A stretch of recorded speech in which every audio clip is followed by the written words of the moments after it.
Hola, ¿qué tal amigos y amigas de Mundo Deseo? Tenemos aquí con nosotros a una compositora emergente y muy interesante que se llama Paloma Peñarrubia. Forma parte de este clan femenino fantástico que ha irrumpido con fuerza en el audiovisual español, y no son solo compositores en este caso, en fin, por el sexo, simplemente por cuestión, sino porque realmente están aportando mucho y muy positivo a la narrativa y a la cinematografía española, ¿vale? Tengo que decir que Paloma Peñarrubia me ha entusiasmado con una película de la que vamos a hablar hoy y que tiene mucho que hablar, ¿vale? Entonces, para entrar en la película, lo mejor es que veáis primero el tráiler y luego pasamos a hablar con Paloma, ¿vale? Pues ahí va el tráiler.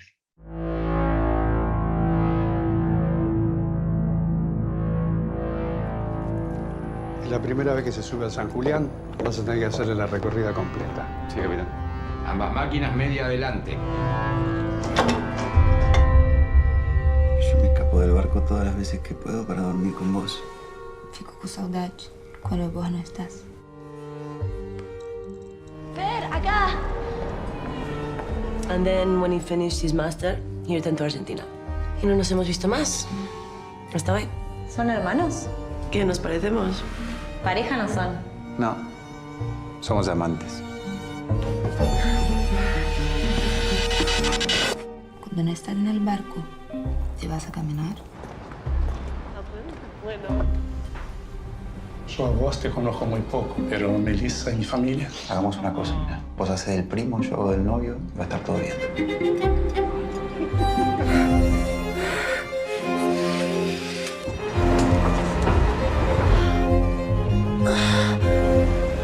Gabriela, she don't want to see you anymore. Never again! Never! Te tienes que ir. Basta de mentir. ¿Qué vas a hacer con ese tipo si no sos así? Sí, soy así. Cuando quieras estar con otros, ¿qué vas a hacer? Eso no va a pasar más.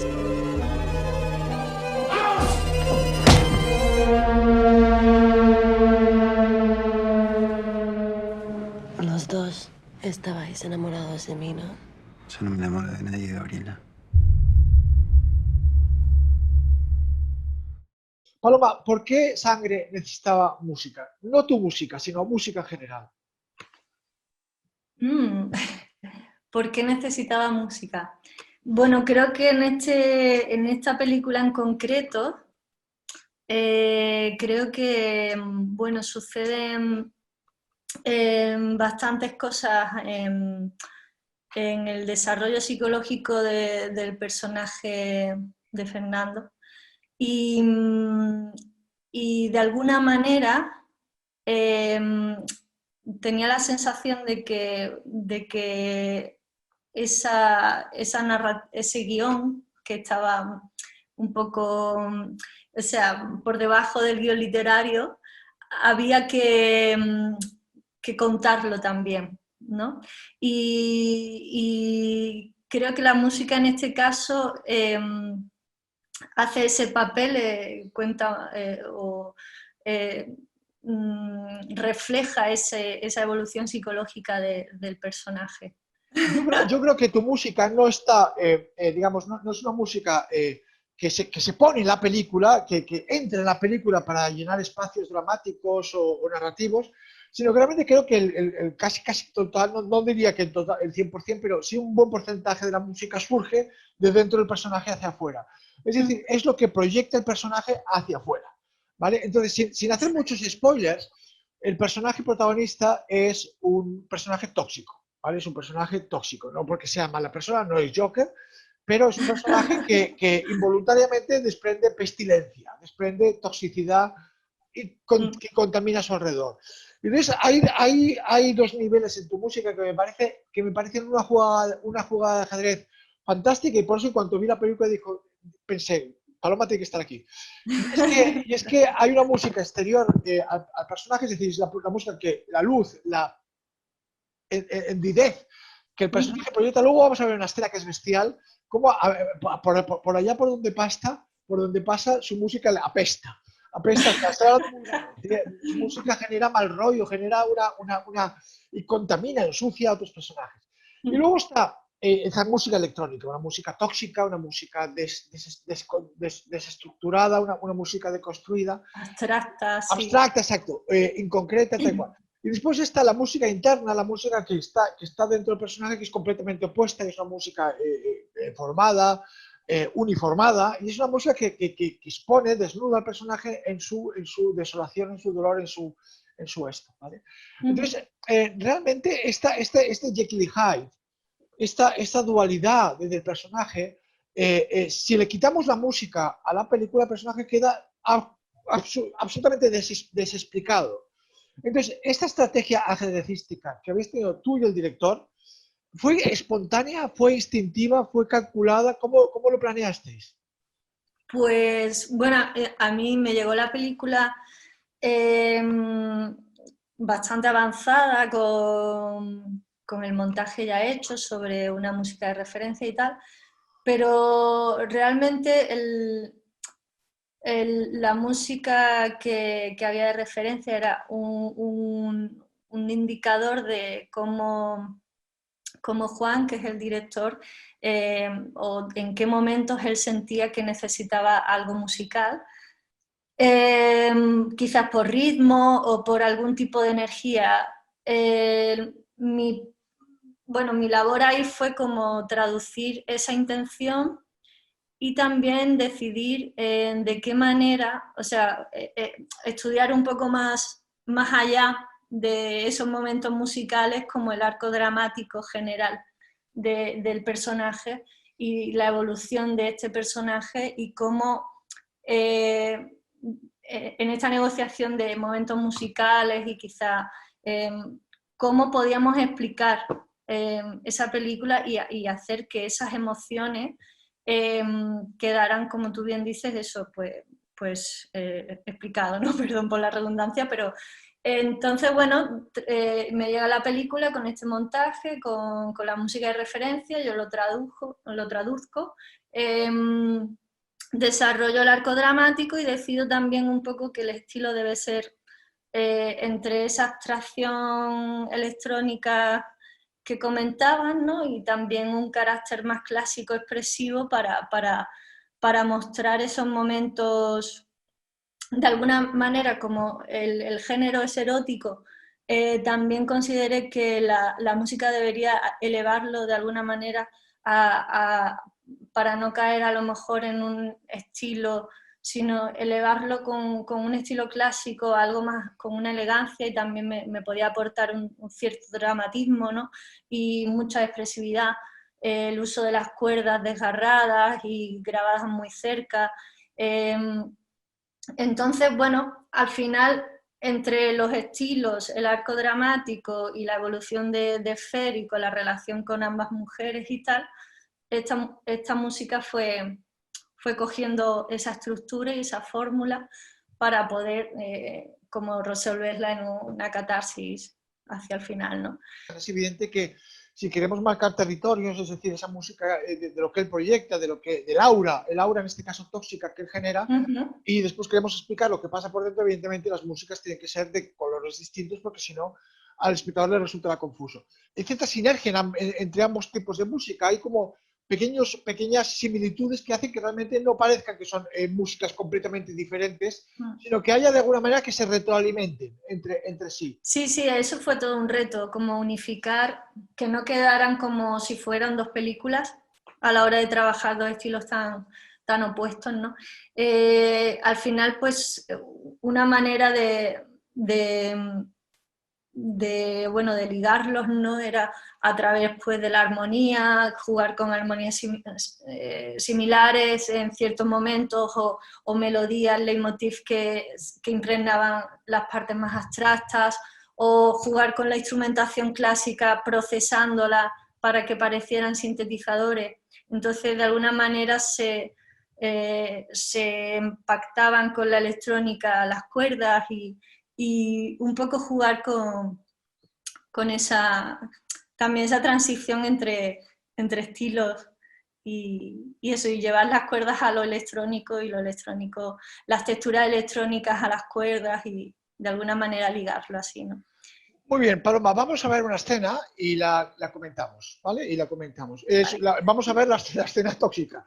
Una de las varias escenas donde que ya veréis cómo realmente, al principio puede haber una cierta ambigüedad de decir, bueno, será el pobre chaval que se está metiendo en Chernóbil sin saber lo que está caminando y metiéndose en un ambiente, en fin, que le va a asfixiar. Pero bueno, eso la película, esta ambigüedad la película la corrige pronto y enseguida se hace bastante evidente que no es que el chico este se esté metiendo en Chernóbil, sino que él es Chernóbil. Entonces, claro, está fantástico, es muy inteligente, Paloma, muy inteligente.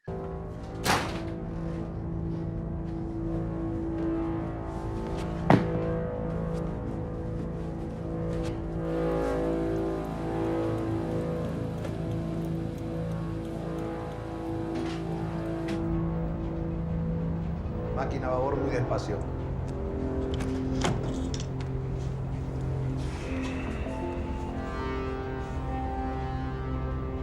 Máquina a estribor muy despacio. Timón vía, ambas máquinas alto.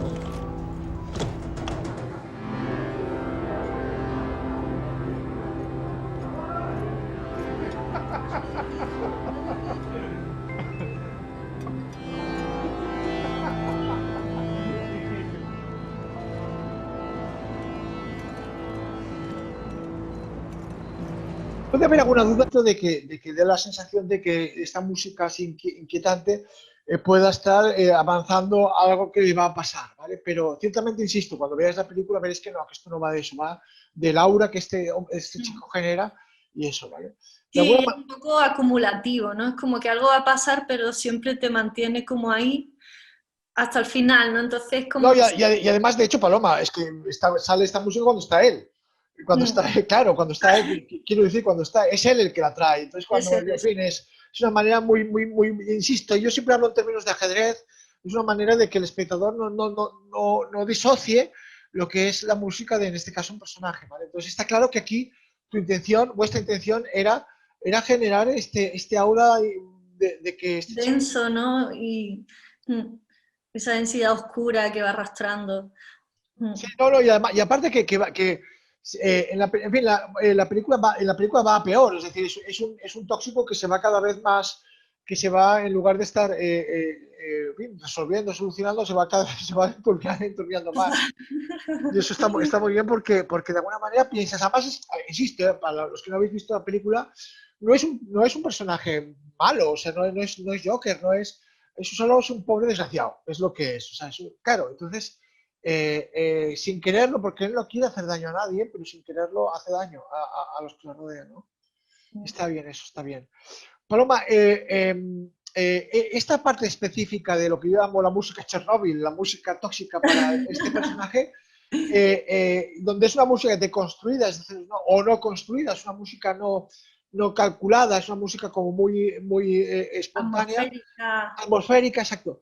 Esto como el arco dramático que tú decías respecto a este tipo de música, ¿cómo lo desarrollaste? ¿Cómo lo pensaste? ¿O lo pensaste secuencialmente o era un continuum? Bueno, un poco, como tú bien decías, la música aparece sobre todo cuando en su intimidad más tóxica, ¿no? Por lo general, en las otras partes musicales siempre interviene otro personaje y de alguna manera como que esta música en concreto va acompañándolo a él y va con ese tono atmosférico, denso, acumulativo, ¿no? hacia sus pasajes, ¿no? Psicológicos, sobre todo cuando está en la obsesión más íntima, ¿no? Y es cuando suelen aparecer estos leitmotiv, que también tienen ese tipo de textura que a veces parece como la sirena de los barcos, que al final él es un marinero mercante, ¿no? Y también tiene ese carácter. Paloma, ¿estás segura que hay leitmotivs? Yo no creo que, sinceramente, bueno, no yo creo No me refiero al leitmotiv como una melodía, sino como un motivo sonoro. Ya. No, pero cuidado, porque es que creo que a diferencia de la otra música de la que hablaremos ahora, que sí es una música que es concreta y que es diáfana y que es clara, precisamente creo que uno de los aciertos en este contraste y con este tipo de música es que no haya manera de que el espectador identifique qué está exactamente explicando esta música. Es decir, por ejemplo, supongamos que el personaje es Joker, ¿vale? Es Joker y le vamos a poner, por tanto, la música de la psicopatía y de esto. Claro, tú eso lo puedes concretizar en unas notas musicales que hablen de estoy loco, que es lo que pasa por ejemplo en Joker. Estoy loco, ¿vale? Y por tanto, cada vez que suenan esas tres notas musicales, estamos fisicalizando el grado de locura, lo que sea. Tú juegas con ello y eso. Aquí el caso es que la música esta gaseosa, la música esta tóxica, no fisicaliza, se no pone cara y ojos. Sí es verdad que hay una sonoridad común y hay eso, pero de alguna manera lo que creo que el efecto que da en esta fusión química de la música y el personaje, el efecto que da es que esto no tiene solución. Es decir, no es una música concreta que te esté llevando hacia un puerto, nunca mejor dicho, sino que de alguna manera parece que es un bucle, que eso es lo único que se va hinchando. No sé si me estoy explicando. Sí, completamente. Sí, yo lo veo un poco más como el motivo que refleja ese momento íntimo con Fernando, ¿no? A nivel psicológico. Como si pudiéramos entrar en su cabeza, entonces que luego aparece expresado de otras maneras en las partes clásicas, ¿no? Pero este en concreto es como esa oscuridad más profunda. No. Esta película, cuando esté disponible, para mí va a ser, en fin, la voy a explotar al máximo, porque es un ejemplo perfecto de lo que yo explico siempre, que es la música interior y la música expansiva. Es decir, dos músicas de personaje, no para personaje, no de personaje, pero una que queda piel adentro y la otra que se proyecta hacia afuera, para bien o para mal. Por ejemplo, en Mundo Viseo hice el vídeo aquel de un vídeo de lecciones de Teresa Cuerpo de Cristo con música de Ángel Villarramendi, que era exactamente eso. Lo que pasa es que para bien, evidentemente. Es una música que parece estar rota, rasgada, y sirve para explicarle al espectador lo que pasa por su mente.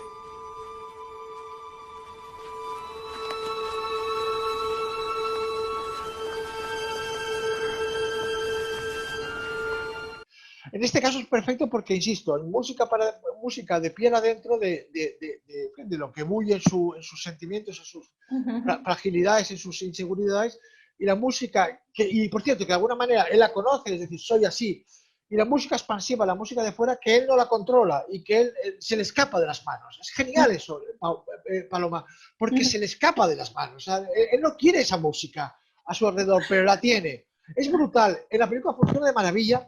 ¿Por qué es eso? Porque la música interior de la que ahora vamos a hablar, de alguna manera es la que arrastra, la tengo, estoy triste, estoy afligido y tal cual, pero la otra se le va de las manos del bestial, claro, porque no la puede controlar. Oye, dime. Más que el leitmotiv, a lo mejor es como el motivo que representa la personalidad de Fernando. O sea, totalmente. Lo que pasa es que también, insisto, lo que pasa es que hay una cuestión física, es decir, es evidente que si el director o tú o no hubieses jugado bien al ajedrez y la música se os hubiese escapado y de pronto no es la música del personaje, sino es la música del puerto o la música de... se nos escapa el personaje y ya aparece... Pero no, en esta película está muy bien jugado la fisicalización de la música porque queda claro que es él. De hecho, por ejemplo, en esta escena que vamos a ver ahora vamos a la otra música. Mirad esta escena que ha hecho Paloma, que está fantástica. Yo insisto, repitiendo lo que yo siempre hablo del ajedrez, de saber en qué ficha mueves y sobre todo cuándo y dónde la mueves. Mirad esta escena y lo comentamos también, ¿vale? Aquí se están despidiendo en una fiesta, después de conocer el chico este a su amante y a la pareja de su amante, ¿vale? Entonces, que no sabe nada, evidentemente. Pero estamos en la otra. Sí, claro. Chau. Tschüss.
Buenas noches. Te dijo Gordo que tengo gente.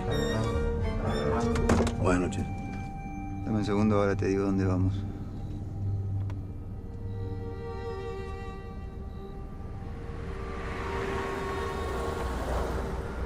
Agarremos por esta, yo te voy indicando.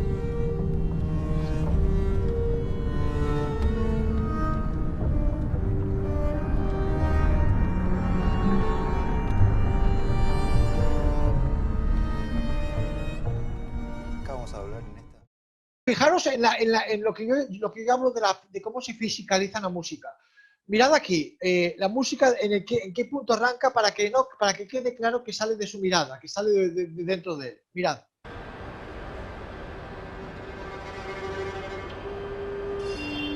Es él. Va creciendo, va creciendo, va creciendo. El cello, bueno, el cello o el violín o lo que sea.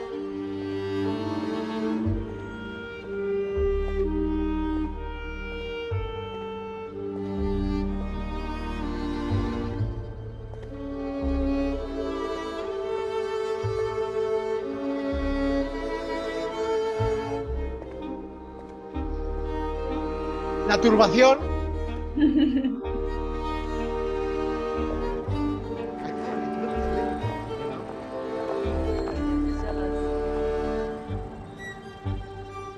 El desconcierto. Y la decisión. Algo va a hacer. Y en esta música, Paloma, hay raudales de dolor.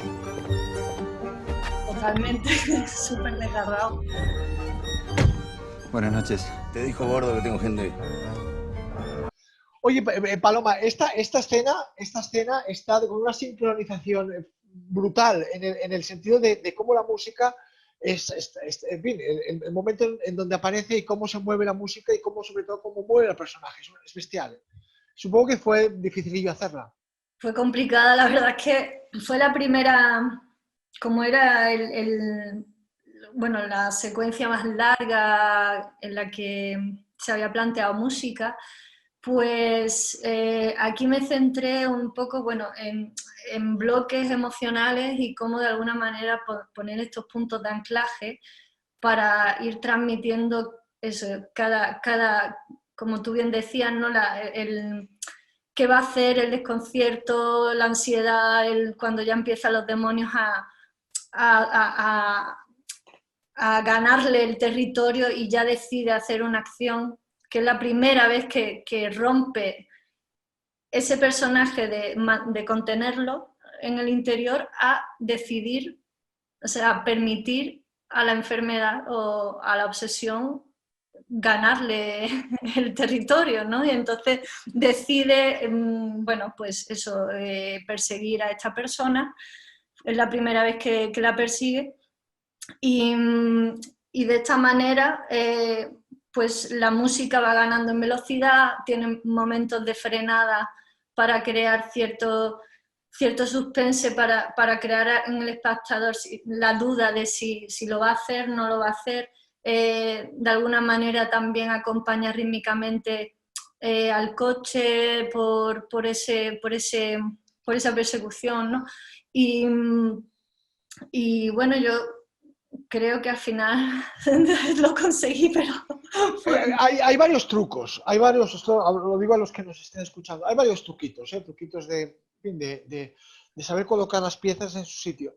En primer lugar, evidentemente la música, si quieres metérsela dentro del personaje, tienes que saber metérsela. Entonces la mejor manera es que quede claro, en este caso, por ejemplo, un giro del chaval y una mirada, y ahí aparece la música, ya da el primer indicio de que esa música es su mirada, es lo que él mira, es en primer lugar. Si, o sea, si esa música hubiese estado en un plano de la ciudad, pues se le escapa de personaje. En segundo lugar, un instrumento solista que es protagónico. Claro, lo que hace, si Paloma hubiese hecho toda la orquesta a la vez, sería una música que seguramente se escaparía del personaje, se le iría, o sea, se le iría mucho más grande que el personaje. El hecho de jugar con uno o dos instrumentos, la viola y el cello, o el violín o el piano, el instrumento que sea, lo que hace es que la música se succione hacia dentro del personaje, ¿vale? Porque es un personaje y uno o dos instrumentos, dos si hay precisamente diálogo, si hay controversia, si hay dualidad y si hay quebranto, ¿vale? Pero es mucho más inteligente utilizar uno o dos instrumentos que no todos a la vez, porque entonces se le va demasiado grande. Yo creo que también como que el carácter, al elegir una sección de cuerda, o sea, pequeñita de cámara también, como tú bien dices, potencia la intimidad, ¿no? Es como potencia el estar muy cerca de ese personaje, ¿no? Totalmente, Paloma. Los instrumentos solistas, no, supongo que no todos, pero por ejemplo la viola, el cello, el violín, el piano, succionan. O sea, si tú se lo pones en la cara de un personaje, lo succionas. O sea, automáticamente es como una relación que establece la audiencia, el espectador. Es decir, una persona, un instrumento. Entonces, lo que me cuenta el instrumento me lo está contando sobre esta persona. Lo que pasa es que hay que saber inyectarlo bien. Aquí se ha inyectado muy bien. Es decir, si la música arranca en un plano de la ciudad, despistamos a la audiencia. Ningún espectador va a pensar, esta es la música del chico. Si se la colocamos en la cámara acercándose al chico y la música inyectándola y aumentando, pues... Incluso en la mirada, cuando él mira desde lejos a su amante entrando en el coche, ¿no? Totalmente. El violín súper afilado es como el cortocircuito, ¿no? Es como totalmente. Pero Paloma, lo maravilloso y lo precioso y lo esto es que es una música que lo explica todo. Por eso te preguntaba al principio la pregunta tan mal contestada. ¿Para qué necesitaba la música? Pues para esto, mujer, para esto la necesitaba. Para esto, porque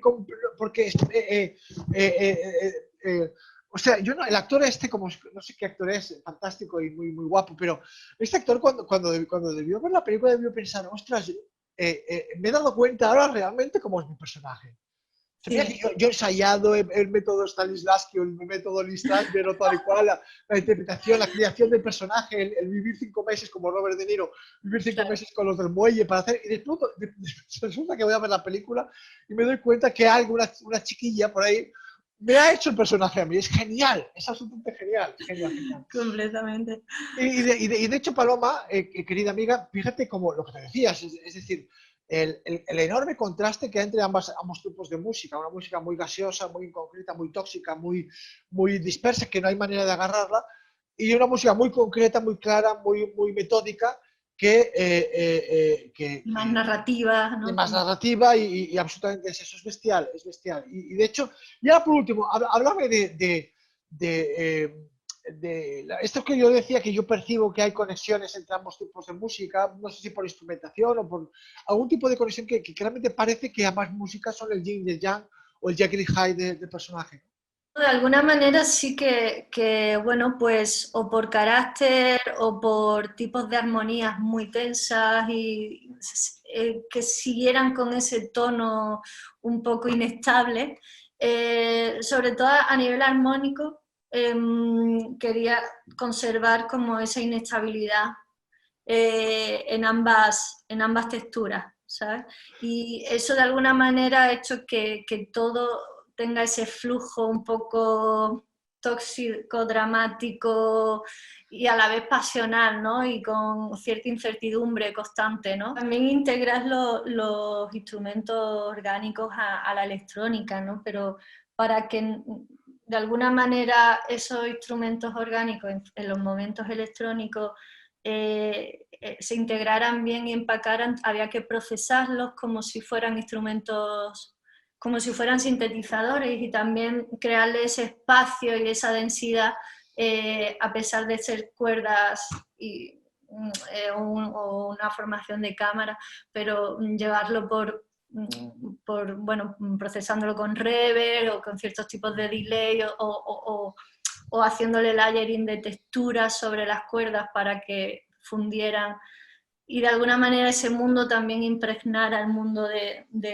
se fueran impregnando el uno del otro de esos tintes, ¿no? O sea, esta película al final te necesitaba porque sin ti no podría sobrevivir. ¿Vale? Sin ti se quedaba en nada, o sea, en la película, no en nada, pero se quedaba vacía la película. ¿Vale? Entonces, yo creo que vuestra responsabilidad no es simplemente poner música a una película, sino es crear algo con esa música, es aportar, es sumar. Fíjate tú que en la escena que hemos visto antes del chico mirando, moviéndose, yendo coche, quitemos la música. Sin música, lo único que vemos es a un chico que, bueno, pues me vuelvo a casa. Es tarde y me vuelvo a casa y ya está. ¿Sabes? Es el poder de la dramaturgia y de la narración musical, ¿vale? Lo que hace que la música no sea solo música, sino sea cine. Paloma Peñarrubia, querida amiga, gracias por estar en el Café Mundo Beseo y en Mundo Beseo. Esta es tu casa, ya lo sabes. Y nos veremos pronto, ¿vale? Muchas gracias por invitarme, Conrado. Es todo un honor. Estaba hasta nerviosa, estoy. No, olvídate. Ponte nerviosa si haces las cosas mal. Ponte nerviosa si haces las cosas mal. ¿Vale? Oye, pues en nombre mío de Mundo Beseo, muchas gracias y nos vemos pronto, ¿vale? Hasta luego.